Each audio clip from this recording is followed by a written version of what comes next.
বন্ধুরা, আশা করি সবাই সুস্থ আছেন।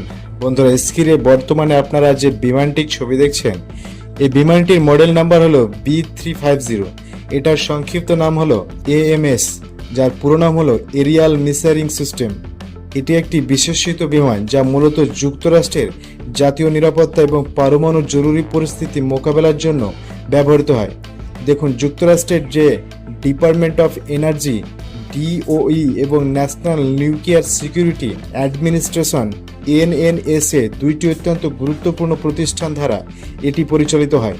পরমাণু বা তেজস্ক্রিয় ঘটনার সময় তেজস্ক্রিয়তার পরিমাণ মূল্যায়নের জন্য এটিকে সম্পূর্ণভাবে ডিজাইন করা হয়েছে। দেখুন, Beechcraft craft Super King Air 350ER extended রেজার নতুন পরিবর্তনশীল বিমান হলো এটি।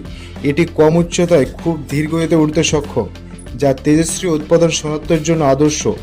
Gamma ray sensor, real time data transmission, geo spatial mapping tool, environment metal sampling ইত্যাদি আধুনিক যে সকল সেন্সর রয়েছে তাতে সুসজ্জিত এই বিমান।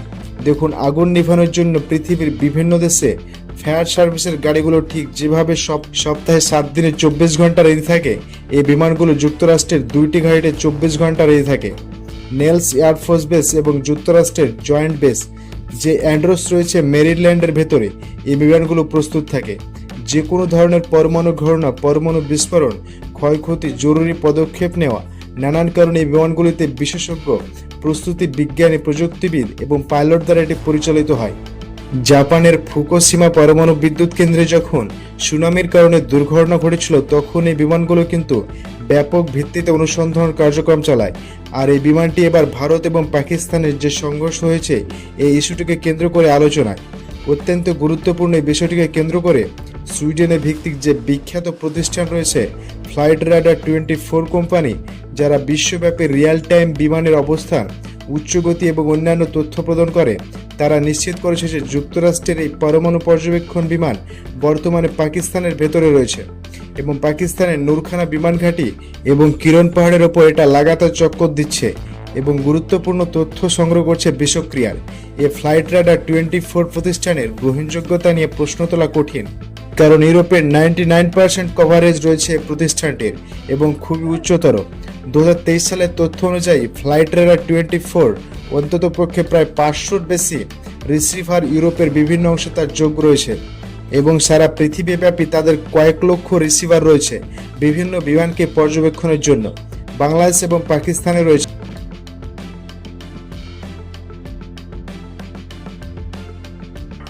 भाईजान नूर खान बेस में आके गिरा है। ये अटैक हुआ है नूर खान बेस पे, बिल्कुल घर के सामने। अभी एक जहाज गुजरा है और ये नूर खान बेस के ऊपर अटैक हुआ है। দেখুন, অত্যন্ত গুরুত্বপূর্ণ বিষয়টিকে কেন্দ্র করে স্ক্রিনে নিশ্চয়ই আপনারা দেখতে পাচ্ছেন, ভারতের কোন সংবাদ মাধ্যম নয় বরঞ্চ নির্ভরযোগ্য জাপানের সংবাদ মাধ্যম ইউরোসিয়ান টাইমস, তারা একটি বিস্তারিত প্রতিবেদন প্রকাশ করেছে। তারা তাদের বক্তব্য লিখেছে যে যুক্তরাষ্ট্রের নিউক্লিয়ার ইমার্জেন্সি এয়ারক্রাফট B-50 বর্তমানে পাকিস্তানের উড্ডয়ন করছে। ইন্ডিয়ার আঘাতে পাকিস্তানের যে নিউক্লিয়ার ফ্যাসিলিটি রয়েছে কিরোনা হিলস এবং নূরখানা বেসে, সেখানে ক্ষতিগ্রস্ত হয়েছে। তাদের পরমাণু স্থাপনায় থাকা নিউক্লিয়ার পদার্থগুলো ওই এলাকার ভেতরে বর্তমানে নিউক্লিয়ার রেডিয়েশন অ্যাক্টিভিটি কী পর্যায়ে রয়েছে সেটা জানার জন্য যুক্তরাষ্ট্র বর্তমানে এই বিমানগুলো উড্ডয়ন করছে। যে ইস্যুটিকে কেন্দ্র করে এখন তৈরি হয়েছে চাপা আরেক উত্তেজনা। নূরখানা বিমান ঘাঁটি, আগে যেটা চাকলা বিমান ঘাঁটি নামেও পরিচিত ছিল, পাকিস্তানের রাওয়ালপিন্ডিতে অবস্থিত এবং দেশটির বিমান বাহিনীর অন্যতম গুরুত্বপূর্ণ ঘাঁটি। এটি পাকিস্তানের রাজধানী ইসলামাবাদের কাছে এবং সামরিক সদর দপ্তর যে GHQ রয়েছে তার স্বর্ণগেটে অবস্থিত। কৌশলগতভাবে খুবই গুরুত্বপূর্ণ এই ঘাঁটিতে পাকিস্তানের JF-17 থান্ডার, J-10C এবং JF-16 এর মতো গুরুত্বপূর্ণ বিমান থাকে।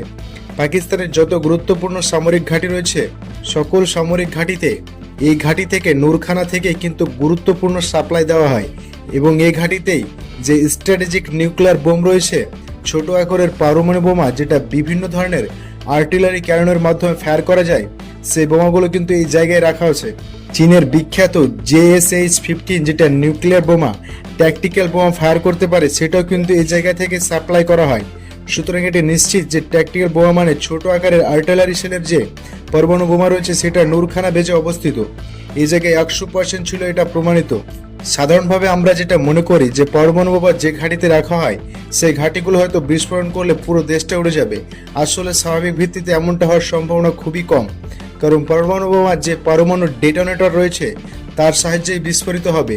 আর এর জন্য পরমাণু বোমা এবং পরমাণু বোমার ডেটোনেটর সেটা দুই জায়গায় রাখা হয়। যে ঘাঁটিতে পরমাণু বোমা রাখা হয় সেই ঘাঁটিতে পরমাণু ডেটোনেটর রাখা হয় না। শুধুমাত্র যখন মিশন পরিচালনা করা হবে তখনই সেগুলো কিছু কিছু একত্রিত করে সেগুলো সরবরাহ করা হয়। নূরখানা ঘাঁটিতে যে ট্যাকটিক্যাল আর্টিলারি সেলে পরমাণু বোমা ছিল সেখানে কোনো ডেটোনেটর লাগানো ছিল না। আর এই জন্য মিসাইল আঘাত করলেও এই বোমাগুলো পরমাণু বোমার মতো বিস্ফোরণ করবে না, তবে তেজস্ক্রিয় পদার্থ ছড়াবে।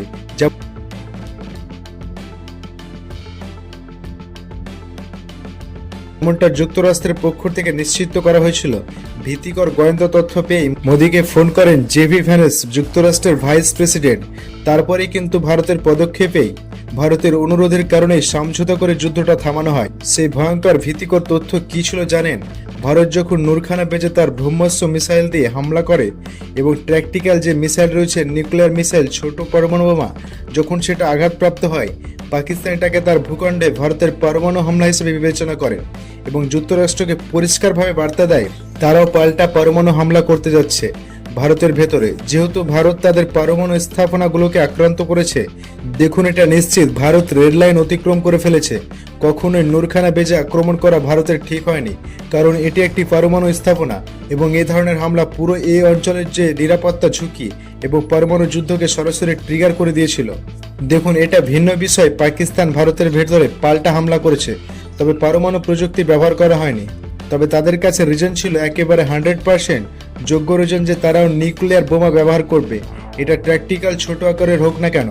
যেহেতু ভারত একেবারে সুনির্দিষ্টভাবে নূরখানের ভেতরে ট্যাকটিক্যাল যে পরমাণু অস্ত্র রয়েছে তার গোডাউনকে টার্গেট করেছিল, সুতরাং এটা নিশ্চিতভাবে পাকিস্তানের ধৈর্যশীল এবং এই অঞ্চলের ভেতরে যারা জাতীয় নিরাপত্তা এবং সার্বিক মানুষের নিরাপত্তাকে কেন্দ্র করে কেয়ার করে তারই কিন্তু প্রমাণ পাওয়া গেছে। দেখুন বর্তমানে অত্যন্ত স্পর্শকাতর বিষয়টিকে কেন্দ্র করে যাচাই বাছাই চলছে এবং যে তেজস্ক্রিয় রয়েছে তার পর্যবেক্ষণ চলছে। যদি এটা সাধারণ পর্যায়ে থাকে হতে পারে যে এখানেই কিন্তু সমাপ্তি, তবে যদি এটা ক্ষতিকর পর্যায়ে যায় অবশ্যই আন্তর্জাতিকভাবে ভারতকে কূটনৈতিক শক্তিশালী পেশার মোকাবেলা করতে বাধ্য এবং পাকিস্তানের জন্য ক্ষয়ক্ষতির জন্য জরিমানা দেওয়া হতে পারে।